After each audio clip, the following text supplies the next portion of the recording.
ಅದು 1978ನೇ ವರ್ಷ. ಕೃಷ್ಣಾ ನದಿ ತೀರದಲ್ಲಿ ಒಂದು ಅಂದವಾದ ಗ್ರಾಮದಲ್ಲಿ ಒಂದು ಶಾಲೆ ಇತ್ತು. ಆ ಶಾಲೆಯಲ್ಲಿ ರಾಜಯ್ಯ ಅನ್ನುವ ಅಧ್ಯಾಪಕ ಕೆಲಸ ಮಾಡ್ತಾ ಇದ್ರು. ತುಂಬಾನೇ ಒಳ್ಳೆಯವರು.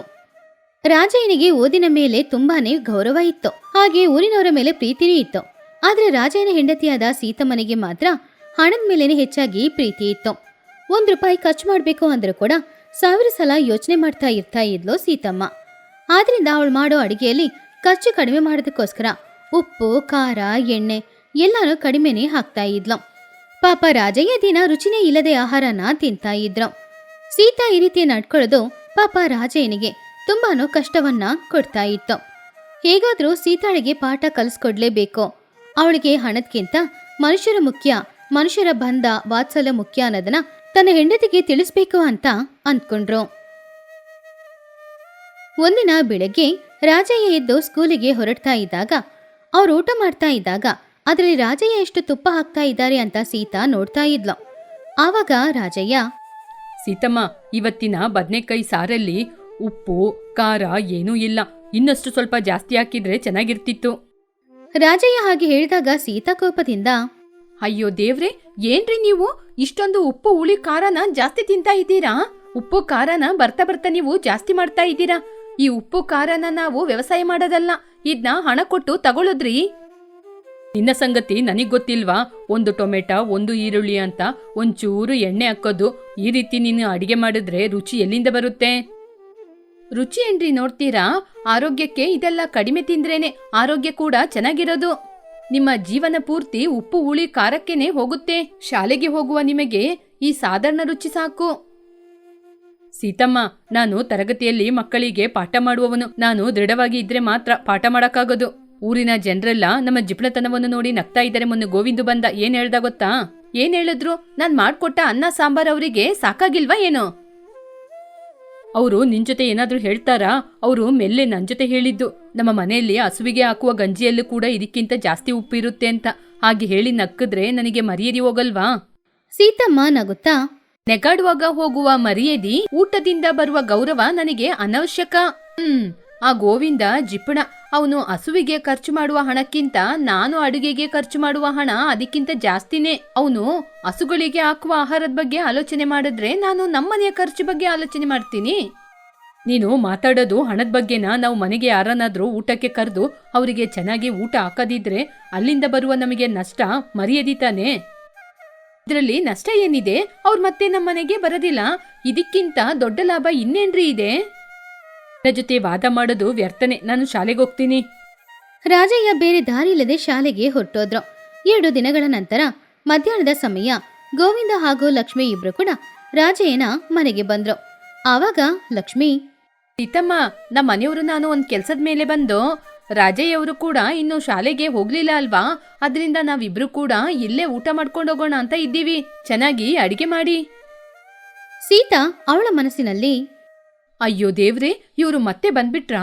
ತರಕಾರಿಗೆಲ್ಲ ಎಷ್ಟೊಂದು ಖರ್ಚಾಗುತ್ತೆ, ಎಲ್ಗೋಗೋದ್ ನಾನು? ಹಾಗೆ ಅಂದ್ಕೊಂಡು, ಬನ್ನಿ ಬನ್ನಿ, ಇದು ನಮಗೆ ಭಾಗ್ಯ ತಾನೇ.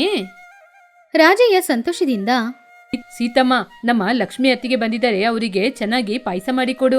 ಮನೆಯಲ್ಲಿ ತುಪ್ಪ, ಗೋಡಂಬಿ, ದ್ರಾಕ್ಷಿ ಎಲ್ಲನೂ ಇದೆ ಅಲ್ವಾ? ಪಾಯಸ ಮಾಡ್ಬೇಕಂದ್ರೆ ಮನೆಯಲ್ಲಿ ಹಾಲಿರ್ಬೇಕು, ಸಕ್ಕರೆ ಬೇಕು, ಗೋಡಂಬಿ ದ್ರಾಕ್ಷಿ ಬೇಕು. ಅದಕ್ಕೆಲ್ಲ ಎಷ್ಟು ಖರ್ಚಾಗುತ್ತೆ ಅಂತ ಗೊತ್ತಿಲ್ವಾ? ನಾನು ಸಾಂಬಾರ್ ಮಾಡಿ ಪಲ್ಯ ಮಾಡಿದೀನಿ, ಅಷ್ಟು ಸಾಕು. ಗೋವಿಂದ್ ನಗುತ್ತಾ, ಪರವಾಗಿಲ್ಲ ಸೀತಮ್ಮ, ನೀವು ಸಂತೋಷದಿಂದ ಕೊಟ್ರೆ ನಾವು ಏನ್ ಬೇಕಾದ್ರೂ ತಿಂತೀವಿ. ಸೀತಾ ಅಡಿಗೆ ಮನೆಗೆ ಹೋಗಿ ಅಡಿಗೆ ಮಾಡಕ್ಕೆ ಶುರು ಮಾಡಿದ್ಲು. ಆಹಾರನ ತಗೊಂಡ್ ಬಂದು ಬಡಿಸಿದ್ಲು. ಆದ್ರೆ ಅದನ್ನು ನೋಡಿದ ತಕ್ಷಣ ಲಕ್ಷ್ಮೀ ಗೋವಿಂದನ ಮುಖ ಬದಲಾಯಿತು. ಸೀತಮ್ಮ, ಇದ್ರಲ್ಲಿ ನೀರು ತರಕಾರಿ ಮಾತ್ರ ಕಾಣ್ತಾ ಇದೆ, ಉಪ್ಪು ಖಾರ ಏನು ಹಾಕ್ಲಿಲ್ವಾ? ಮೆಂತೆ ಆರೋಗ್ಯಕ್ಕೆ ಒಳ್ಳೇದು, ಅದು ಹಾಕಿದೀನಿ. ಉಪ್ಪು ಖಾರ ಇಲ್ಲ ಅಂತೀರಾ? ಅದು ಆರೋಗ್ಯಕ್ಕೆ ಒಳ್ಳೇದಲ್ಲ ಅಂತ ನಾನು ಯಾವಾಗ್ಲೂ ಕಡಿಮೆ ಹಾಕೋದು. ಸರಿ ಸೀತಮ್ಮ. ಅಯ್ಯೋ, ಏನಿದು? ಇದು ಯಾವ ಸಾರು? ಅದು ಹೀರೆಕಾಯಿ ಸಾಂಬಾರು, ನಿನ್ನೆ ರಾತ್ರಿದು. ಇವಾಗ ಮತ್ತೆ ಬಿಸಿ ಮಾಡಿದ್ದೀನಿ. ಸಾರೇನೋ ಹೀರೆಕಾಯಿ ಸಾರೆ, ಆದ್ರೆ ಇದರಲ್ಲಿ ಉಪ್ಪು ಹುಳಿ ಖಾರ ಏನೂ ಇಲ್ಲದೆ ನೀರು ಬೇರೆ ಜಾಸ್ತಿ ಇದೆ ಅಲ್ವಾ? ಎಣ್ಣೆನೂ ಕಡಿಮೆ ಇದೆ, ತರಕಾರಿ ಬೇರೆ ಬೇರೆ ಇದೆ. ಯಾಕೆ ಎಣ್ಣೆ ಹಾಕಿಲ್ಲ? 1 ಸ್ಪೂನ್ ಹಾಕಿದೀನಿ. ಎಣ್ಣೆ ಜಾಸ್ತಿ ಇದ್ರೆ ಆಮೇಲೆ ಹೊಟ್ಟೆ ನೋವೆಲ್ಲ ಸ್ಟಾರ್ಟ್ ಆಗುತ್ತೆ. ರಾಜಯ್ಯ ಅವಮಾನದಿಂದ ಗೋವಿಂದನನ್ನ ನೋಡಿದ್ರ ಗೋವಿಂದು, ಪ್ರತಿದಿನ ನಂದಿದೇ ಪಾಡು. ರಾಜಯ್ಯ, ನೀವು ಪಾಠ ಹೇಳಿಕೊಡೋರು, ನಿಮ್ಮ ಹೆಂಡತಿಗೂ ಸ್ವಲ್ಪ ಹೇಳಿಕೊಡ್ಬೇಕು. ಇಷ್ಟೊಂದು ಜಿಪಣತನದಲ್ಲಿದ್ರೆ ಹೇಗೆ? ನಮ್ಮ ಮನೆಗೆ ಊಟಕ್ಕೆ ಬನ್ನಿ ಅಂತ ಕರೆದು ಅವಮಾನ ಮಾಡ್ತಿದ್ದೀರಾ. ಲಕ್ಷ್ಮಿ ಸೀತಾ ಹತ್ರ ನಗುತ್ತಾ, ಸೀತಮ್ಮ, ನಿಜವಾಗ್ಲೂ ನಿಮ್ನ ಕೈ ಮುಗಿಬೇಕು. ಇಷ್ಟು ಚೊಕ್ಕವಾಗಿ ಹೇಗೆ ಅಡಿಗೆ ಮಾಡ್ತೀರಾ ನಂಗೂ ಹೇಳ್ಕೊಡಿ. ಈ ಸಾರ್ ತಿನ್ಲಿಕ್ಕೆ ಬರೀ ಅನ್ನ ತಿನ್ನೋದೇ ಉತ್ತಮ. ಗೋವಿಂದ್ ಲಕ್ಷ್ಮಿ ಇಬ್ರು ಬೇರೆ ದಾರಿ ಇಲ್ಲದೆ ಮರ್ಯಾದೆಗೋಸ್ಕರ ಸ್ವಲ್ಪ ಊಟ ಮಾಡಿ ಇದ್ರು. ಆವಾಗ ರಾಜಯ್ಯ ಕೋಪದಿಂದ, ಸೀತಮ್ಮ, ನಿನ್ನ ಜಿಪಣತನದಿಂದ ನನಗೆ ಎಷ್ಟೊಂದು ಅವಮಾನ ಆಗಿದೆ ಅಂತ ಗೊತ್ತಿದ್ಯಾ? ಗೋವಿಂದು ನನ್ನ ಗೆಳೆಯ, ಅವನೇ ಇವತ್ತು ನನ್ನ ಅವಮಾನ ಮಾಡಿ ಹೋದ.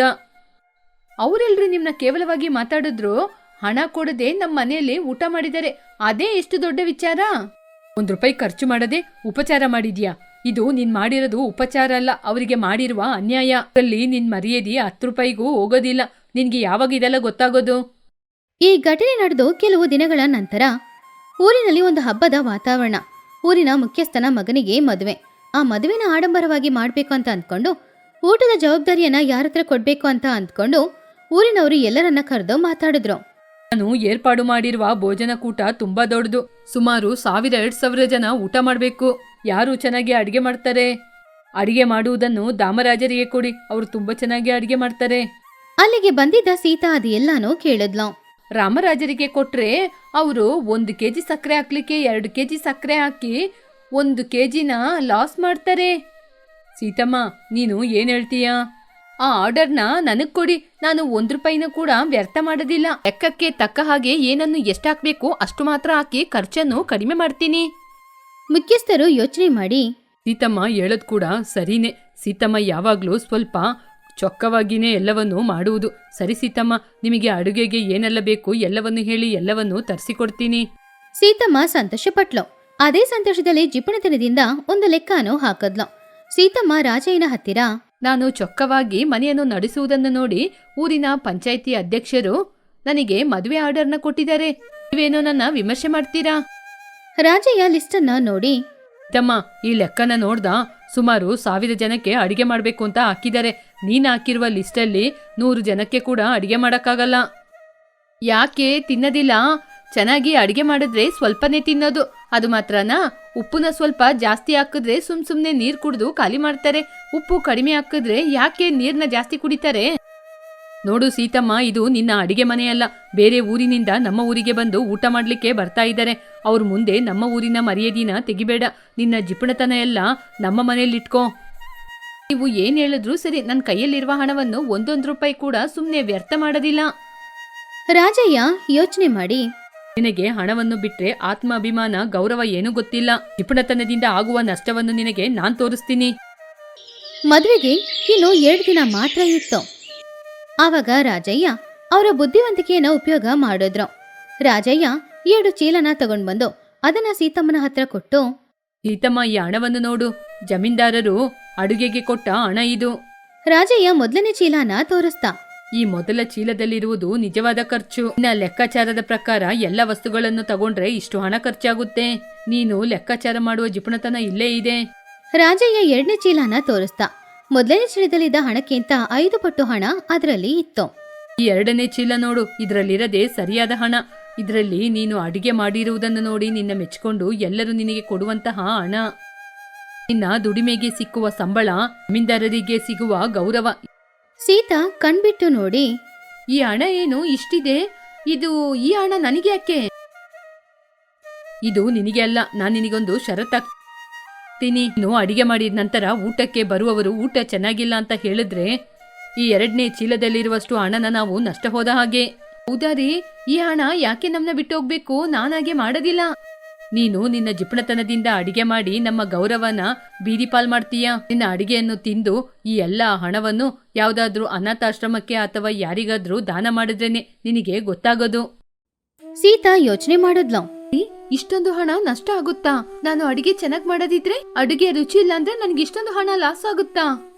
ನಿನ್ನ ಜಿಪಣತನದಿಂದ ಹಣ ಹೋಗುತ್ತೆ ಅಂದ್ರೆ ಭಯಪಡ್ತೀಯ. ಅಡುಗೆ ರುಚಿಯಾಗಿ ಇಲ್ಲದಿದ್ರೆ ನಿನಗೆ ಕೊಡುವಂತ ಹಣ ನಿನ್ ಕೈಗೆ ಸಿಗದಿಲ್ಲ. ಇದಕ್ಕೆ ಇಷ್ಟೊಂದು ಗೌರವ ಇದೆ. ನೀನು ಜಿಪಣತನದಿಂದ ಅಡಿಗೆ ಮಾಡಿ 2ನೇ ಚೀಲವನ್ನು ಕಳ್ಕೊತೀಯ, ಅಥವಾ ಹಣ ಜಾಸ್ತಿ ಖರ್ಚು ಮಾಡಿ ರುಚಿಯಾಗಿ ಅಡಿಗೆ ಮಾಡಿ ಈ ಚೀಲನ ದಕ್ಕಿಸ್ಕೋತೀಯ? ಸೀತಾ ಯೋಚನೆ ಮಾಡಿ, ಇಷ್ಟ ಇಲ್ಲ. ನಾನು ಎಷ್ಟೋ ಕಷ್ಟಪಟ್ಟು ದುಡ್ಡು ಅಂತ ಕೂಡಿಟ್ರೆ ಇಷ್ಟು ಹಣವನ್ನು ಕಸಕ್ಕಾಕಕ್ಕೆ ನನಗೆ ಇಷ್ಟ ಇಲ್ಲ. ಈ ಹಣ ಎಲ್ಲ ನನಗೆ ಬೇಕು. ಹಾಗೆ ಆಗ್ಬೇಕಂದ್ರೆ ನಿನ್ನ ಅಡಿಗೆ ರುಚಿ ಚೆನ್ನಾಗಿರ್ಬೇಕು. ಈ ಲಿಸ್ಟಲ್ಲಿ ಬರ್ದಿರುವ ವಸ್ತುಗಳಿಗಿಂತ ಅಧಿಕ ವಸ್ತುಗಳನ್ನ ತಗೊಂಡು ಚೆನ್ನಾಗಿ ಅಡಿಗೆ ಮಾಡ್ಬೇಕು. ಅದನ್ನು ಕೇಳಿ ಸೀತಾ, ಸರಿ ಸರಿ ರೀ, ನಾನು ಚೆನ್ನಾಗಿ ಅಡಿಗೆ ಮಾಡಿ 2ನೇ ಚೀಲದ ಹಣ ನನಗ್ ಬರುವಾಗೆ ಮಾಡ್ತೀನಿ. ಇನ್ನೊಂದು 5 ಕೆಜಿ ಉಪ್ಪು, ಎಣ್ಣೆ ಒಂದು 5 ಕೆಜಿ, ಹೀಗೆ ತರಕಾರಿನೂ ಸ್ವಲ್ಪ ಜಾಸ್ತಿ ತಗೊಂಡು ಜಿಪಣತನವನ್ನು ಬಿಟ್ಟು ಅಡಿಗೆ ಮಾಡ್ತೀನಿ. ರಾಜಯ್ಯ ನಗುತ್ತಾ, ಸೀತಮ್ಮ, ನೀನು ಮಾಡುವಂತಹ ಉಳಿತಾಯ ಹಣವನ್ನು ಉಳಿತಾಯ ಮಾಡೋದಲ್ಲ, ಮರ್ಯಾದಿನೇ ಉಳಿಸ್ಕೋಬೇಕು. ಹಾಗೆ ಸೀತಾ ಒಂದು ದಿನ ಅವಳ ಜಿಪಣತನ ಎಲ್ಲಾನು ಬಿಟ್ಟು ಧಾರಾಳವಾಗಿ ಖರ್ಚು ಮಾಡಿ ಅಡಿಗೆ ಮಾಡ್ತಾ ಇದ್ಲು. ರಾಜಯ್ಯ ಹೇಳಿದ ಮಾತುಗಳು ಇನ್ನೂ ಅವಳ ಮನಸ್ಸಿನಲ್ಲಿ ಹಾಗೇನೆ ಕೇಳಿಸ್ತಾ ಇತ್ತು. ಆ ದಿನ ಬಂಧುವಿಗೆ ಬಂದಿರುವ ಊರಿನವರು ಹಾಗೇನೆ ಬಂದು ಬಳಗ ಎಲ್ರೂ ಹೊಟ್ಟೆ ತುಂಬಾ ಊಟ ಮಾಡಿದ್ರು. ಊಟ ಮಾಡಿದ್ದು ಮುಗೀತು. ಊರಿನ ಮುಖ್ಯಸ್ಥರು ಬಂದ್ರು. ಸೀತಮ್ಮ, ನಿನ್ನ ಅಡಿಗೆ ತುಂಬಾನೇ ಚೆನ್ನಾಗಿತ್ತು. ಇವತ್ತು ಈ ಊರಿನವರು ಇಷ್ಟೊಂದು ಗೌರವ ಪಡ್ತಿದೀವಿ ಅಂದ್ರೆ ಅದಕ್ಕೆ ನೀನೇ ಕಾರಣ. ಗೋವಿಂದ್ ನಗುತ್ತಾ ರಾಜಯ್ಯನ ಹತ್ತಿರ, ಜಯ, ಇವತ್ತು ನಿನ್ನ ಗೌರವ 2 ಪಟ್ಟು ಜಾಸ್ತಿಯಾಗಿದೆ. ಸೀತಮ್ಮನ ಕೈ ರುಚಿ ತಿಂದು ನಾನು ಕೂಡ ಎಲ್ಲವನ್ನು ಮರ್ತೋಗಿದ್ದೀನಿ. ಲಕ್ಷ್ಮಿ ಸೀತಾನ ಗಟ್ಟಿಯಾಗಿ ಹಿಡ್ಕೊಂಡು, ತಮ್ಮ, ಇವತ್ತು ನಿನ್ನ ಅಡುಗೆ ತಿಂದು ಎಲ್ಲರ ಹೊಟ್ಟೆ ತುಂಬಿ ಹೋಗಿದೆ. ನಿನ್ನ ಅಡುಗೆಯಲ್ಲಿದ್ದ ಆನಂದ ನಮ್ಮ ಮನಸ್ಸು ಪೂರ್ತಿ ತುಂಬಿದೆ. ಸೀತಾ ತುಂಬಾನು ಸಂತೋಷದಿಂದ, ಧನ್ಯವಾದಗಳತ್ತಿಗೆ. ಇವತ್ತು ಎಲ್ಲರೂ ಇಷ್ಟೊಂದು ಸಂತೋಷವಾಗಿ ತಿಂತಾ ಇದ್ರೆ ನನಗೆ ತುಂಬಾ ಸಂತೋಷವಾಗಿತ್ತು. ಇದಕ್ಕೆ ಮುಂಚೆ ಎಷ್ಟೋ ಸಲ ಅಡಿಗೆ ಮಾಡಿದ್ದೀನಿ, ಆದ್ರೆ ಇಷ್ಟೊಂದು ಸಂತೋಷ ಇರಲಿಲ್ಲ. ಎಲ್ರೂ ಹೋದ್ಮೇಲೆ ಸೀತಾ ರಾಜಯ್ಯನ ಹತ್ತಿರ ಮಾತಾಡ್ತಾ ಇದ್ಲು.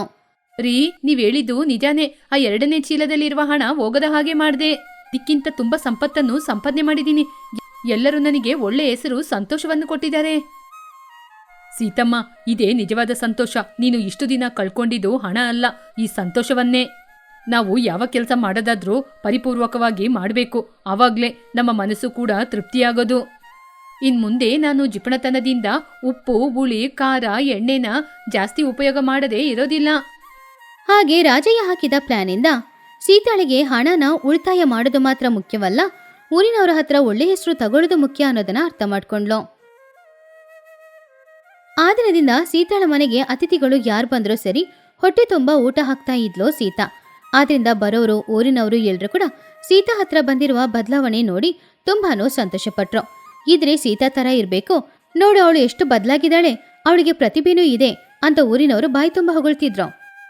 ಈ ಕಥೆಯಲ್ಲಿರುವ ನೀತಿ ಏನು ಅಂದ್ರೆ, ಹಣನ ಉಳಿತಾಯ ಮಾಡೋದು ತಪ್ಪಲ್ಲ, ಆದ್ರೆ ನಮ್ಮ ಖರ್ಚಿಗೋಸ್ಕರನೂ ನಾವು ಹಣನ ಖರ್ಚು ಮಾಡದೆ ಉಳಿತಾಯ ಮಾಡ್ತೀನ ಅನ್ನುವ ಹೆಸರಿನಲ್ಲಿ ಹಣನ ನಾವು ತೆಗ್ದಿಡೋದ್ರಲ್ಲಿ ಆ ಹಣ ನಮಗೂ ಉಪಯೋಗ ಆಗಲ್ಲ, ನಮ್ಮ ಹತ್ರ ಆ ಹಣ ಇದ್ರೂ ಕೂಡ ವೇಸ್ಟೇ. ಧರ್ಮಪುರಿ ಅನ್ನುವ ಒಂದು ಚಿಕ್ಕ ಊರಿನಲ್ಲಿ ಎಲ್ಲ ಕೆಲಸನೂ ಮಾಡ್ತಾ ಇದ್ದ ವ್ಯಕ್ತಿಗಳು ಇದ್ರು. ಆ ಊರಿನಲ್ಲಿ ಮನೆ ಕೆಲಸ ಮಾಡ್ತಾ ಇದ್ದ ವೀರಯ್ಯ ಅನ್ನುವ ಒಬ್ಬ ಇದ್ದ. ಅವನು ತುಂಬಾನೇ ಒಳ್ಳೆಯವನು, ತುಂಬಾ ನಿಯತ್ತಾದವನು. ಅವನ ಕೈಯಲ್ಲಿ ಒಂದು ಮರ ಸಿಕ್ಕಿದ್ರೆ ಸಾಕು, ಆ ಸಾಧಾರಣ ಮರ ಒಂದು ಅಂದವಾದ ವಿಗ್ರಹವಾಗಿ ಬದಲಾಗುತ್ತೆ. ಆದ್ರೆ ಅವನು ಎಷ್ಟು ಒಳ್ಳೆಯವನೋ, ಅವನ ಹೆಂಡತಿಯಾದ ಕಾಂತಂ ಮಾತ್ರ ತುಂಬಾನು ಕೆಟ್ಟವಳು. ಅವಳಿಗೆ ಇನ್ನೊಬ್ಬರ ವಸ್ತುಗಳ ಮೇಲೆ ಆಸೆ ಜಾಸ್ತಿನೇ ಇರ್ತಿತ್ತು. ಅದರಲ್ಲೂ ಚಳಿಗಾಲ ಬಂದ್ರೆ ಸಾಕು, ಪಾಪ ವೀರಯ್ಯನನ್ನ ಪ್ರಾಣ ತೆಗಿತಾ ಇದ್ಲು.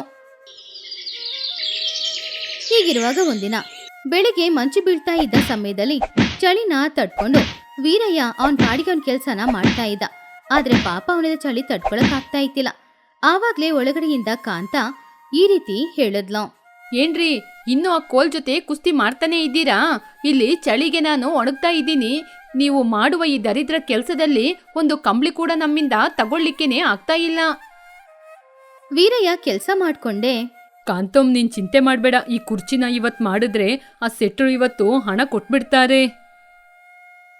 ಕಾಂತಂ ಹೊರಗಡೆ ಬಂದು ಕೈಯನ್ನ ಕಟ್ಕೊಂಡು, ನೋಡೋಣ ನೋಡೋಣ, 10 ದಿನದಿಂದ ಇದೇ ತಾನೇ ಹೇಳ್ತಾ ಇದ್ದೀರಾ? ಪಕ್ಕದ ಮನೆ ಜಾನಕಿಯಮ್ಮ ಏನ್ ಮಾಡ್ತಾ ಇದ್ದಾರೆ ಹೇಳಿ? ಹುಲ್ಲನ್ ಬಟ್ಟೆಯ ವ್ಯಾಪಾರ. ನಿನ್ನೆ ಆ ಕಾಂತ ಒಂದು ಒಳ್ಳೆ ಹುಲ್ಲನ್ನು ಹೊದಿಕೆಯನ್ನು ಹಾಕಿಕೊಂಡು ನನ್ ಮುಂದೆ ಆ ಕಡೆ ಈ ಕಡೆ ತಿರುಗ್ತಾ ಇದ್ಲು. ಯಾಕೆ ಗೊತ್ತಾ? ನನಗೆ ತೋರಿಸ್ಲಿಕ್ಕೋಸ್ಕರ. ವೀರಯ್ಯ ಚಿಂತೆಯಿಂದ, ಇಲ್ಲಿ ನೋಡು ಕಾಂತ, ನಮ್ಮ ವ್ಯಾಪಾರ ಬೇರೆ, ಅವಳ ಕೆಲಸ ಬೇರೆ. ಇರೋದ್ರಲ್ಲಿ ಇಟ್ಕೊಂಡು ಸಂತೋಷ ಪಡಬೇಕು ನಾವು. ಕಾಂತಂ ಕೋಪದಿಂದ, ಏನು ತೃಪ್ತಿನ? ಈ ಅರಕಲು ಬರಕಲು ಬಟ್ಟೆಯನ್ನು ಹಾಕಿಕೊಂಡು ನನ್ನಿಂದ ತೃಪ್ತಿಯಾಗಿ ಎಲ್ಲ ಇರ್ಲಿಕ್ಕೆ ಆಗೋದಿಲ್ಲ. ನಿಮ್ ಕೈಯಲ್ಲಿ ಆಗದಿದ್ರೆ ಹೇಳಿ, ನಾನು ಕೂಲಿ ಕೆಲಸ ಮಾಡ್ಕೊಂಡು ಬದುಕೋತೀನಿ. ಯಾಕೆ ಕಾಂತಮ್ ಹಾಗೆಲ್ಲ ಮಾತಾಡ್ತಾ ಇದ್ದೀಯಾ? ನಿನಗೆ ಯಾವ ಕಷ್ಟ ಬಾರದ ಹಾಗೆ ತಾನೆ ನಾನು ಕೂಡ ನೋಡ್ಕೋತಾ ಇದ್ದೀನಿ. ಕಾಂತಂ ತಮಾಷೆಯಿಂದ, ಆಹಾಹಾ, ಚೆನ್ನಾಗಿ ನೋಡ್ಕೋತಾ ಇದ್ದೀರಾ. ಅದಕ್ಕೆ ತಾನೇ ನನ್ನ ಕೆಳಗಿಂದ ಮೇಲೆ ತನಕ ಚಿನ್ನದಲ್ಲೇ ನೀವು ಅಲಂಕಾರ ಮಾಡಿರೋದು. ಹಾಗೆ ಕಾಂತಂ ಕೋಪ ಮಾಡ್ಕೊಂಡು ಒಳಗಡೆ ಹೋದ್ಲು. ಪಾಪ ವೀರಯ್ಯ ಬೇಜಾರ್ ಮಾಡ್ಕೊಳ್ತಿದ್ದ. ಅವನಿಗೆ ತನ್ನ ಹೆಂಡತಿಯ ದುರಾಸೆ ಗೊತ್ತು.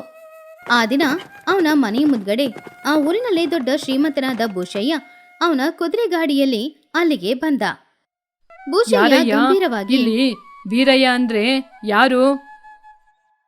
ವೀರಯ್ಯ ಭಯದಿಂದ ಅವ್ರ ಮುಂದ್ಗಡೆ ಕೈಯನ್ನ ಕಟ್ಕೊಂಡು, ಅಯ್ಯ, ನಾನೇ ಅಯ್ಯ. ನಿನ್ನ ಕೆಲ್ಸದ ಬಗ್ಗೆ ನಾನು ತುಂಬಾ ಕೇಳಿದ್ದೀನಿ. ಮುಂದೆ ಬರುವ ಚಳಿಗಾಲದಲ್ಲೇ ನನ್ನ ಮಗಳ ಮದುವೆ ಇದೆ. ಅದಕ್ಕೆ ನೀನೇ ಎಲ್ಲ ಕೆಲಸ ಮಾಡಬೇಕು. ವೀರಯ್ಯ ವಿನಯದಿಂದ, ಅಯ್ಯ, ಶುಭ ಕಾರ್ಯನ ನನ್ನ ಕೈಯಲ್ಲಾದದ್ದು ನಾನು ಮಾಡ್ತೀನಯ್ಯ. ನನ್ನ ಮಗಳಿಗೆ ಮದುವೆ ಮಾಡಿ ಕೊಡ್ತಾ ಇದ್ದೀನಿ. ಅವಳಿಗೋಸ್ಕರ ಒಳ್ಳೆ ಮಂಚ ಮಾಡಬೇಕು. ಆ ಮಂಚನ ಇದುವರೆಗೂ ಯಾರೂ ಕೂಡ ಮಾಡಿರಬಾರ್ದು. ಅಷ್ಟು ಚೆನ್ನಾಗಿ ಮಂಚನ ನೀನು ಮಾಡಿಕೊಡ್ಬೇಕು. ನನ್ನ ಮಗಳೇ ಅದ್ರ ಬಗ್ಗೆ ಹೇಳಿ ಹೆಮ್ಮೆ ಪಡಬೇಕು. ವೀರಯ್ಯ ಆಸೆಯಿಂದ, ನಾನು ನನ್ನ ಪ್ರಾಣವನ್ನು ಅಡೆಯಿಟ್ಟು ನೀವು ಕೇಳಿದ ಹಾಗೆ ತೇಕಿನ ಮರದಲ್ಲಿ ಒಳ್ಳೆ ಮಂಚವನ್ನು ಮಾಡಿಕೊಡ್ತೀನಿ. ಆದರೆ ಅದು ಮಾಡಲಿಕ್ಕೆ ನನಗೆ 3 ದಿನಗಳ ಅವಕಾಶ ಬೇಕು. ಅದನ್ನು ಕೇಳಿ ಭೂಷಯ್ಯ, 3 ದಿನನ? ನಾನು ಹೇಳಿದ್ದು ನೀನು ಕೇಳಲಿಲ್ವಾ? ಮುಂದೆ ಬರುವಂತಹ ಹುಣ್ಣಿಮೆ ದಿನ ನನ್ನ ಮಗಳಿಗೆ ನಾನು ಮದುವೆಯನ್ನು ಮಾಡಲೇಬೇಕು. ಅದನ್ನು ಕೇಳಿ ವೀರಯ್ಯ, 20 ದಿನಗಳ? ಅಯ್ಯ, ಅದು ನನ್ನಿಂದ ಸಾಧ್ಯ ಇಲ್ಲ ಅನ್ಕೋತೀನಿ. ಯಾಕೆಂದ್ರೆ ಮಂಚ ಮಾಡಿ ಬಣ್ಣ ಎಲ್ಲ ಬಳೆದು ಆಗುವಾಗ ಅಷ್ಟು ಟೈಮ್ ಆಗುತ್ತೆ ಅಯ್ಯ. ಇದೆಲ್ಲವನ್ನು ಒಳಗೆ ಕೂತ್ಕೊಂಡು ಕೇಳ್ಕೊಳ್ತಾ ಇದ್ದ ಕಾಂತಂ ತಕ್ಷಣ ಹೊರಗಡೆ ಬಂದ್ಲು. ಅವಳು ಭೂಷಯ್ಯನ ಹತ್ರ ಹೋಗಿ, ಅಯ್ಯ, ನನ್ನ ಗಂಡನಿಗೆ ಸ್ವಲ್ಪ ಮುಜುಗರ ಜಾಸ್ತಿ. ನೀವು 20 ದಿನ ಏನ್ ಕೇಳ್ತಿದ್ದೀರಾ? ನನ್ನ ಗಂಡ ಮನ್ಸಿಟ್ರೆ 15 ದಿನದಲ್ಲೇ ಮಾಡ್ಕೊಡ್ತಾರೆ. ವೀರಯ್ಯ ಕಾಂತಂನ ನೋಡಿ, ಕಾಂತ, ನಿನಗೆ ಗೊತ್ತಿಲ್ಲ. ಆವಾಗ ಭೂಷಯ್ಯ, ನೋಡು ವೀರಯ್ಯ, ನಿನ್ನ ಹೆಂಡತಿಗಿರುವ ನಂಬಿಕೆ ನಿನಗಿಲ್ಲ. ತಗೋ, ನಾನು ನಿನಗೆ ಮುಂಚಿತವಾಗಿಯೇ ಹಣವನ್ನು ನಿನ್ನ ಕೈಯಲ್ಲೇ ಕೊಡ್ತೀನಿ. ನೀನು 20 ದಿನ ಅಲ್ಲ 15 ದಿನದೊಳಗೆ ಮಂಚವನ್ನು ಮಾಡಿಕೊಡು.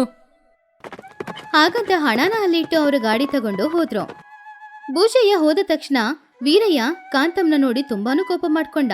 ಏನ್ ಕಾಂತ, ಏನ್ ಕೆಲಸ ಮಾಡಿಟ್ಟಿದೀಯಾ? 20 ದಿನದಲ್ಲಿ ನಾನು ತೇಕು ಮರದಲ್ಲಿ ಮಂಚವನ್ನು ಮಾಡಲು ಸಾಧ್ಯನಾ? ಅಯ್ಯೋ ಸಾಕ್ರಿ, ನಿಲ್ಸಿ ನಿಮ್ ಜಗಳನ. ಅವರು ಅಷ್ಟೊಂದು ಹಣ ಕೊಡ್ತೀನಿ ಅಂದಾಗ ಆ ಹಣ ನಿಮ್ ಕಣ್ಣಿಗೆ ಕಾಣದಿಲ್ವಾ? ಕಾಂತ, ಹಣ ಅಲ್ಲ ಮುಖ್ಯ, ನಂಬಿಕೆನೇ ಮುಖ್ಯ. 20 ದಿನದಲ್ಲಿ ನಾನು ತೇಕಿನ ಮರದಿಂದ ಮಂಚ ಮಾಡಿದ್ರೆ ಅದು ಒಣಗದ್ ಬೇಡ್ವಾ? ಚಳಿಗಾಲ ಬೇರೆ. ನನಗೆ ಗೊತ್ತು ರೀ ನೀವು ಏನ್ ಹೇಳ್ತೀರಾ ಅಂತ. ಹಸಿ ಮರ ಆದಷ್ಟು ಬೇಗ ಒಡೆದೋಗುತ್ತೆ ಅಂತ ತಾನೇ. ಹಸಿ ಮರ ಅಂತ ಯಾರಿಗೇರಿ ಗೊತ್ತಾಗುತ್ತೆ? ವೀರಯ್ಯ ಕೋಪದಿಂದ, ಯಾರಿಗೆ ಗೊತ್ತಾಗೋದಿಲ್ಲ, ಆದ್ರೆ ನನ್ನ ಅಂತರಾತ್ಮಕ್ಕೆ ಗೊತ್ತು. ನಾನು ಯಾರಿಗೂ ಮೋಸ ಮಾಡಲ್ಲ. ಇಲ್ಲಿ ನೋಡ್ರಿ, ನನ್ ಮೇಲೆ ಪ್ರಮಾಣ ಮಾಡಿ ಹೇಳ್ತಾ ಇದ್ದೀನಿ, ಈ ಚಳಿಗಾಲದಲ್ಲಿ ಈ ಕೆಲಸವನ್ನು ನೀವು ಒಪ್ಕೊಳ್ಳೇಬೇಕು. ಪಕ್ಕದ ಮನೆ ಕಾಂತ ಚಳಿಗಾಲಕ್ಕೆ ಎಂತಹ ಕಂಬಳಿಯನ್ನು ಒದ್ಕೊಂಡು ನನ್ನ ಮುಂದೆ ಬಂದು ನಿಂತ್ಲು. ಅವಳಿಗಿಂತ ನಾನು ಚೆನ್ನಾಗಿರುವ ಬಟ್ಟೆಯನ್ನು ಹಾಕೋಬೇಕು, ಇಲ್ಲದಿದ್ರೆ ನಾನು ಸಾಯ್ತೀನಿ. ಹೆಂಡತಿಯ ಹಠ ಅವಳ ಕಣ್ಣಿಂದ ಬರ್ತಾ ಇದ್ದ ಕಣ್ಣೀರು. ಇದ್ರ ಮುಂದ್ಗಡೆ ಅವನ ನಿಯತ್ತು ಸತ್ಹೋಯ್ತು. ಮರುದಿನದಿಂದ ಕೆಲಸ ಶುರುವಾಯ್ತು. ವೀರಯ್ಯನಿಗೆ ಇಷ್ಟ ಇಲ್ಲದೆ, ಆ ತೇಕಿನ ಮರವನ್ನು ಯಾಕೆ ತೆಗಿತೀರಾ? ಇವಾಗ ಚಳಿಗಾಲ ಬೇರೆ ಅಲ್ಲ, ಅದು ಒಣಗದಿಲ್ಲ. ಇಲ್ಲಿ ನೋಡಿ, ಈ ಮೂಲೆಯಲ್ಲಿ ಬಿದ್ದಿದೆಯಲ್ಲ, ಆ ಮರನ ತಗೊಳ್ಳಿ, ಅದು ಏನೂ ಆಗಲ್ಲ ರೀ. ಕಾಂತಂ, ಇದು ಸಾಧಾರಣವಾದ ಮರ ಅಲ್ಲ, ಇದು ಹಸಿ ಮರ. ಇದ್ರಲ್ಲಿ ಮಾಡಿದ್ರೆ ರೀ, ನೀವು ಸಾಧಾರಣವಾದ ಮರದಲ್ಲೇ ಮಂಚವನ್ನು ಮಾಡಿ ಅದಕ್ಕೆ ತೇಕು ಬಣ್ಣದ ಬಣ್ಣವನ್ನು ಹಚ್ಚಿದ್ರೆ ಸಾಕು. ಆವಾಗ ಇದು ಯಾರಿಗೂ ತೇಗದ ಮರ ಅಲ್ಲ ಅಂತ ಗೊತ್ತಾಗಲ್ಲ ರೀ. ವೀರಯ್ಯ ಬೇರೆ ದಾರಿನೇ ಇಲ್ಲದೆ, ಇಷ್ಟ ಇಲ್ಲದೇನೆ ಆ ಹಸಿ ಮರದಲ್ಲಿ ಅವನು ಮಂಚ ಕೆತ್ತಕ್ಕೆ ಶುರು ಮಾಡ್ದ. ಅವನ ಕೈಯಲ್ಲಿ ಪ್ರತಿಭೆ ಇತ್ತು. ಆದ್ರಿಂದ ಆ ಹಸಿ ಮರದಲ್ಲೂ ಕೂಡ ಅವನು ತುಂಬಾನು ಅಂದವಾದ ಮಂಚವನ್ನ ಕೆತ್ತಾ ಇದ್ದ. ಕಾಂತಮ್ಮ ದಿನ ಬಂದು ಕೆಲ್ಸ ಎಲ್ಲಿ ತನಕ ಬಂದಿದೆ ಅಂತ ಹೇಳಿ ಅವನನ್ನ ಅವಸರ ಮಾಡ್ತಾ ಇದ್ಲು. ಹಾಗೆ 19ನೇ ದಿನ ಆ ಮಂಚನೂ ತಯಾರಾಯ್ತು. ಆದ್ರೆ ನೋಡಕ್ಕೆ 2 ಕಣ್ಣು ಸಾಕಾಗ್ಲಿಲ್ಲ, ಅಷ್ಟು ಸುಂದರವಾಗಿತ್ತು. ಆವಾಗ ಕಾಂತಮ್ಮ ಆ ಮಂಚವನ್ನ ನೋಡಿ, ಯಾವ ದೇವೇಂದ್ರನ ಮನೆಯಲ್ಲೂ ಕೂಡ ಈ ರೀತಿ ಸುಂದರವಾದ ಮಂಚ ಇರಲ್ಲ ರೀ. ಭೂಷಣಯ್ಯ ನೋಡಿ, ನಮ್ ಕಾಲಿಗೆ ಹಣವನ್ನು ತಗೊಂಬಂದು ಚೆಲ್ತಾರೆ, ನೋಡ್ಕೊಂಡಿರಿ. ಆದ್ರೆ ವೀರಯ್ಯನ ಮುಖದಲ್ಲಿ ಸ್ವಲ್ಪನೂ ಸಂತೋಷ ಇಲ್ಲ. ಕಾಂತಂ, ಇದು ಮೇಲೆ ಮಾತ್ರ ಬಣ್ಣ, ಆದ್ರೆ ಒಳಗೆಲ್ಲ ಟೊಳ್ಳು. ನನ್ ಮನಸ್ಸು ಕೇಳ್ತಾ ಇಲ್ಲ. ಅಯ್ಯೋ ಸಾಕು, ನಿಲ್ಸ್ರಿ ನಿಮ್ಮ ಮಾತ್ನ. ಬನ್ನಿ, ಭೂಷಣ ಅಯ್ಯರ್ ಮನೆಗೆ ಇದನ್ನ ಕಳ್ಸ್ಕೊಡೋಣ. ಹಾಗೆ ಆ ಮಂಚವನ್ನ ಒಂದು ಗಾಡಿಯಲ್ಲಿ ಇಟ್ಕೊಂಡು ಭೂಷಯ್ಯನ ಮನೆಗೆ ಹೋದ್ರು. ಭೂಷಯ್ಯ ಆ ಮಂಚವನ್ನು ನೋಡಿ ತುಂಬಾನು ಆಶ್ಚರ್ಯಪಟ್ಟ. ಅವನು ವೀರಯ್ಯನನ್ನ ಬಾಯಿ ತುಂಬಾ ಹೊಗಳ್ದ. ವೀರಯ್ಯ, ನೀನು ತುಂಬಾ ಚೆನ್ನಾಗಿ ಮಂಚವನ್ನು ಮಾಡಿದೀಯ. ನಾನು ಹೇಳಿದ ಸಮಯ ಅಲ್ಲದೆ ಅದಕ್ಕಿಂತ ತುಂಬಾ ಕಡಿಮೆ ಸಮಯದಲ್ಲಿ ಇಷ್ಟು ಚೆನ್ನಾಗಿರುವ ಮಂಚ ಮಾಡಿಕೊಟ್ಟಿದೀಯ. ತಗೋ ಹಣನ. ಭೂಷಯ್ಯ ವೀರಯ್ಯನಿಗೆ ಒಂದು ಹಣದ ಚೀಲನ ಕೊಟ್ಟ. ಆ ಹಣದ ಚೀಲದಲ್ಲಿ ಸುಮಾರು ಹಣ ಇತ್ತು. ಆದ್ರೆ ಅದನ್ನ ತಗೊಂಡ ವೀರಯ್ಯನ ಮುಖದಲ್ಲಿ ಮಾತ್ರ ಸಂತೋಷ ಇಲ್ಲ. ಅದಕ್ಕೆ ಬದಲು ಅವನ ಕಣ್ಣಿಂದ ಕಣ್ಣೀರು ಸುರಿತಾ ಇತ್ತು. ಮನೆಗೆ ಬಂದ ತಕ್ಷಣ ಆ ಹಣದ ಚೀಲವನ್ನ ಕಾಂತಮ್ಮ ಅವನ ಹತ್ರದಿಂದ ಕಿತ್ಕೊಂಡ್ಲು. ನೋಡಿದ್ರಾ, ನನ್ ಮಾತ್ ಕೇಳಿದ್ರಿಂದ ಇವತ್ತು ಎಷ್ಟು ಹಣ ಬಂದಿದೆ. ಇದೇ ನನ್ನ ಬುದ್ಧಿವಂತಿಕೆ. ಇದು ಬುದ್ಧಿವಂತಿಕೆ ಅಲ್ಲ, ಮೋಸತನ. ಈ ಹಣ ನಮ್ಗೆ ನಿಲ್ಲದಿಲ್ಲ. ಕಾಂತಮ್ಮ ಅವನನ್ನ ತಳ್ಳಿ, ನೀವುನು ನಿಮ್ ನೀತಿ ಕತೆಗಳು ಸಾಕು, ನಿಲ್ಸಿ. ನಾನ್ ಸಂತೆಗೆ ಹೋಗ್ತೀನಿ. ಹಾಗಂತ ಹೇಳಿ ಕಾಂತಮ್ಮ ಆ ಹಣನ ತಗೊಂಡು ಹೋದ್ಲು. ಸ್ವಲ್ಪ ಸಮಯದ ನಂತರ ಅವಳು ಮನೆಗೆ ವಾಪಸ್ ಬಂದ್ಲು. ಅವಳನ್ನ ನೋಡಿ ವೀರಯ್ಯ ತುಂಬಾ ಆಶ್ಚರ್ಯಪಟ್ಟ. ಯಾಕಂದ್ರೆ ಅವಳು ರೇಷ್ಮೆ ಸೀರೆ ಉಟ್ಕೊಂಡು ಮೈಯಿಡಿ ಒಡವೆ ಹಾಕೊಂಡು ಬೆಳ್ಳಿ ಕಾಲುಂಗುರ ಹಾಗೂ ಒಂದು ದೊಡ್ಡ ಶಾಲ್ನ ಹಾಕೊಂಡಿದ್ಲು. ಆಮೇಲೆ ಅವಳು ಪಕ್ಕದ ಮನೆಯಲ್ಲಿದ್ದ ಜಾನಕಿ ಹತ್ತಿರ ಹೋಗಿ ಅವಳ ಹತ್ರ ಈ ರೀತಿ ಹೇಳಿದ್ಲು. ನೋಡ್ದಾ ಜಾನಕಿ, ಈ ಚಳಿಕಾಲದಲ್ಲಿ ನಾನು ಯಾವ ರೀತಿಯ ಹುಲ್ಲನ್ ಸ್ವೆಟರ್ನ ತಗೊಂಡಿದ್ದೀನಿ ಅಂತ. ನಿನ್ ಗಂಡ ಒಂದ್ ತಿಂಗಳಿಡೀ ದುಡಿದ್ರು ಇದ್ ತಗೊಳಕ್ಕಾಗಲ್ಲ. ಹಾಗಂತ ಕಾಂತಮ್ಮ ನಗಡ್ತಾ ಇದ್ಲು. 2 ದಿನ ಹೋಯ್ತು. ಭೂಷಯ್ಯನ ಮನೆಯಲ್ಲಿ ಮದುವೆ ನಡೀತಾ ಇತ್ತು. ಆ ದಿನ ಹುಣ್ಣಿಮೆ, ಆದ್ರಿಂದ ಚಳಿ ತುಂಬಾನು ಜಾಸ್ತಿ ಇತ್ತು. ಎಲ್ರಿಗೂ ಆ ಚಳಿನ ತಡ್ಕೊಳಕ್ಕಾಗ್ತಾನೆ ಇಲ್ಲ. ಆವಾಗ ಮದ್ವೆ ಗಂಡು ಹಾಗೂ ಮದುವೆ ಹುಡುಗಿ ಇಬ್ರು ಕೂಡ ವೀರಯ್ಯ ಮಾಡಿಕೊಟ್ಟ ಆ ಮಂಚದಲ್ಲಿ ಕೂತ್ಕೊಂಡಿದ್ರು. ಚಳಿ ತುಂಬಾ ಹೆಚ್ಚಾಗಿರೋದ್ರಿಂದ ಭೂಷಯ್ಯ ಕೆಲ್ಸದವ್ರ ಹತ್ರ ಹೇಳಿ ಮನೆಯೊಳಗಡೆ ಸ್ವಲ್ಪ ಬೆಂಕಿ ಹಾಕಕ್ ಕೇಳ್ದ. ಮನೆಯೊಳಗಡೆ ಆವಾಗ ಸ್ವಲ್ಪ ಬೆಚ್ಚಗಿತ್ತು. ಹೊರಗಡೆ ತಣ್ಣಗಿತ್ತು, ಒಳಗಡೆ ಬೆಚ್ಚಗಿತ್ತು. ಈ 2 ತರದ ವಾತಾವರಣನ ಆ ಮಂಚದಿಂದ ತಡ್ಕೊಳಕ್ಕಾಗ್ತಿತ್ತಿಲ್ಲ. ಯಾಕಂದ್ರೆ ಆ ಮಂಚ ತುಂಬಾನೇ ಹಸಿಯಾಗಿರುವ ಮರದಲ್ಲಿ ಮಾಡಿದ್ದು. ಊರಿನವರು ಎಲ್ರು ಮದುವೆ ಹುಡುಗ ಹುಡುಗಿ ಇಬ್ರನ್ನ ಆಶೀರ್ವಾದ ಮಾಡ್ತಾ ಇದ್ದ ಆ ಸಮಯದಲ್ಲಿ ಇದ್ದಕ್ಕಿದ್ದಂತೆ ಆ ಮಂಚ ಮುರಿದೋಯ್ತು. ಅದನ್ನು ನೋಡಿದವರು ಎಲ್ರು ಕೂಡ ತುಂಬಾನೋ ಆಶ್ಚರ್ಯದಿಂದ, ಅಯ್ಯೋ ಅಪಶಕುನ, ಅಪಶಕುನ ಹಾಗಂತ ಹೇಳಿದಾಗ ಭೂಷಯ್ಯನಿಗೆ ತುಂಬಾನು ಕೋಪ ಬಂತು. ಏನಾಯ್ತು? ಹೀಗೆ ನಡೀತು? ಹಾಗಂತ ಕೇಳಿ ಭೂಷಯ್ಯ ಬಂದು ನೋಡಿದಾಗ ಅವನು ಅದ್ಭುತವಾಗಿದೆ ಅಂತ ಹೇಳಿದ ಆ ಮಂಚ 2 ಮುರಿದೋಗಿತ್ತು. ಹೊರಗಡೆ ಒಣಗಿರುವ ಮರ, ಒಳಗಡೆ ಹಸಿಯಾಗಿರುವ ಮರ ಚೆನ್ನಾಗಿ ಕಾಣಿಸ್ತಾ ಇತ್ತು. ಆವಾಗ ಭೂಷಯ್ಯನಿಗೆ ಕೋಪ ತಲೆಗೆ ಹತ್ತುತ್ತಾ ಇತ್ತು. ಅವನು ತುಂಬಾನು ಕೋಪದಿಂದ ಅವನ ಕೆಲಸದವರನ್ನ ಕರೆದು, ಎಲ್ಲೋ ಆ ವೀರಯ್ಯ, ಇವಾಗ್ಲೇ ಅವನ್ನ ಇಲ್ಲಿಗೆ ಎಳ್ಕೊಂಬನ್ನಿ. ಈ ಕಡೆ ವೀರಯ್ಯನ ಮನೆಯಲ್ಲಿ ಕಾಂತಮ್ಮ ಮೈಯಿಡಿ ಒಡವೆಗಳನ್ನು ಹಾಕೊಂಡು ತುಂಬಾನು ಸಂತೋಷವಾಗಿದ್ಲು. ಆದ್ರೆ ಪಾಪ ವೀರಯ್ಯನ ಮುಖದಲ್ಲಿ ಮಾತ್ರ ತುಂಬಾನು ಕಷ್ಟ ಕಾಣಿಸ್ತಾ ಇತ್ತು.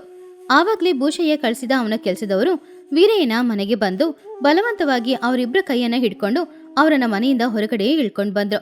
ಆಮೇಲೆ ಅವರಿಬ್ರನ್ನ ಮದುವೆ ನಡೀತಾ ಇದ್ದ ಆ ಮಂಟಪಕ್ಕೆ ಇಳ್ಕೊಂಡ್ ಬಂದಾಗ ಭೂಷಯ್ಯ ವೀರಯ್ಯನನ್ನ ನೋಡಿ ತುಂಬಾನು ಕೋಪದಿಂದ, ನಿನ್ನ ಮೇಲೆ ನಂಬಿಕೆ ಇಟ್ಟು ನಾನು ನನ್ನ ಮಗಳ ಮದುವೆಗೆ ಮಂಚವನ್ನು ಮಾಡುವಂತ ತುಂಬಾ ಹಣವನ್ನು ಕೊಟ್ರೆ ನೀನು ಹಸಿ ಮರದಿಂದ ಮಂಚವನ್ನು ಮಾಡಿ ನನಗೆ ದ್ರೋಹ ಮಾಡ್ದ. ವೀರಯ್ಯ ಭಯದಲ್ಲಿ ನಡುಗುತ್ತಾ, ಅಯ್ಯ, ನನ್ನನ್ನು ಕ್ಷಮಿಸಿ, ನಾನು ಬೇಕು ಅಂತ ಮಾಡಿಲ್ಲ. ಆವಾಗ ಕಾಂತಮ್ಮ, ಏನಾಯ್ತು ಇವಾಗ? ಮರ ಮುರಿದೋದ್ರೆ ನಾವೇನ್ ಮಾಡಕ್ಕಾಗೋದು? ಅದಕ್ಕೆ ಜಗಳನಾ? ಓಹೋ, ನಿನ್ನ ಅಹಂಕಾರದ ಮಾತುಗಳಿಂದಾನೇ ನಿನ್ ಗಂಡ ಇಷ್ಟು ದೊಡ್ಡ ತಪ್ಪು ಮಾಡಿದ್ನಾ? ಅವಳು ಹಾಕೊಂಡಿದ್ದ ಬಟ್ಟೆಗಳನ್ನ ನೋಡಿ, ನನ್ನ ಮಗಳ ಕಣ್ಣೀರಿನಿಂದ ತೆಗೆದುಕೊಂಡ ಶಾಲ್ ಇದು. ನನ್ನ ಮಗಳ ಜೀವನವನ್ನು ಹಾಳು ಮಾಡಿ ಅದರಿಂದ ಸಂಪಾದನೆ ಮಾಡಿದ ಹಣ ಇವರ ಕೈಯಲ್ಲಿರಬಾರ್ದು. ಆ ಹಣವನ್ನು ಕಿತ್ತು ಇವರನ್ನು ನಡು ರಸ್ತೆಯಲ್ಲಿ ನಿಲ್ಲಿಸಿ ಇವರು ಕಷ್ಟಪಡುವುದನ್ನು ನಾನು ನೋಡ್ಲೇಬೇಕು. ಹಾಗಂತ ಹೇಳಿದಾಗ ಅವಳ ಮೈ ಮೇಲೆ ಇದ್ದ ಶಾಲ್ ಹಾಗೂ ಅವಳ ಒಡವೆಗಳನ್ನೆಲ್ಲ ಕಿತ್ಕೊಂಡ್ರು. ಆಮೇಲೆ ಅವರು ಕೆಲಸ ಮಾಡ್ತಾ ಇದ್ದ ಜಾಗಕ್ಕೆ ಬೆಂಕಿ ಇಟ್ರು. ಅವರನ್ನ ಆ ಊರಿಂದಾನೇ ಹೊರಗಡೆ ಹಾಕ್ಬಿಟ್ರು. ಪಾಪ ವೀರಯ್ಯ, ಕಾಂತಮ್ಮ ಇಬ್ರು ಇವಾಗ ಬೀದಿಯಲ್ಲಿ ನಿಂತ್ಕೊಂಡಿದ್ರು. ಅಯ್ಯೋ, ನನ್ ಚಿನ್ನ, ನನ್ ಕಂಬ್ಳಿ, ನನ್ನ ಹಣ ಎಲ್ಲ ನನ್ ಕೈ ಬಿಟ್ಟು ಹೋಯ್ತಲ್ವೇ. ಆವಾಗ ವೀರಯ್ಯ, ಇಲ್ಲಿ ನೋಡು ಕಾಂತ, ಹೋಗಿರೋದು ಹಣ ಅಲ್ಲ, ನನ್ನ ಗೌರವ, ನನ್ನ ಪ್ರಾಮಾಣಿಕತನ, ಜನರು ನನ್ನ ಮೇಲೆ ಇಟ್ಟಿದ್ದ ನಂಬಿಕೆ. ನಿನ್ನ ಹಣದ ಆಸೆಗೋಸ್ಕರ ಇವತ್ತು ಎಲ್ಲ ಕಳ್ಕೊಂಡು ನಡು ರಸ್ತೆಯಲ್ಲಿ ನಿಂತಿದೀವಿ. ಕಾಂತ ಮಾಡೋದನ್ನ ಬಿಟ್ರೆ ಬೇರೆ ಏನು ಮಾಡ್ಲೇ ಇಲ್ಲ. ಅತಿಯಾಸೆಯಿಂದ ಸಂಪಾದನೆ ಮಾಡಿದ ಹಣದಿಂದ ವೀರಯ್ಯನ ನಿಯತೆಲ್ಲ ಸತ್ತೋಗಿ ಇವಾಗ ಗಂಡ ಹೆಂಡತಿ ಸಮೇತ ಅವರು ಬೀದಿಯಲ್ಲಿ ಬಂದು ನಿಲ್ಬೇಕಾಗಿರೋ ಪರಿಸ್ಥಿತಿ. ಈ ಕಥೆಯಲ್ಲಿರುವ ನೀತಿ ಏನು ಅಂದ್ರೆ, ನಿಯತ್ತಾಗಿ ಬಾಳುವಾಗ ಹಣ ಕಡಿಮೆ ಸಂಪಾದನೆ ಮಾಡಿದ್ರೂ ಕೂಡ ಅದ್ರಲ್ಲೊಂದು ಸಂತೋಷ ಇರುತ್ತೆ. ಅತಿಯಾಸೆಯಿಂದ ಮೋಸ ಮಾಡಿ ಹಣ ಸಂಪಾದನೆ ಮಾಡಿದ್ರೆ ಅದು ಈ ರೀತಿನೇ ಇರುತ್ತೆ.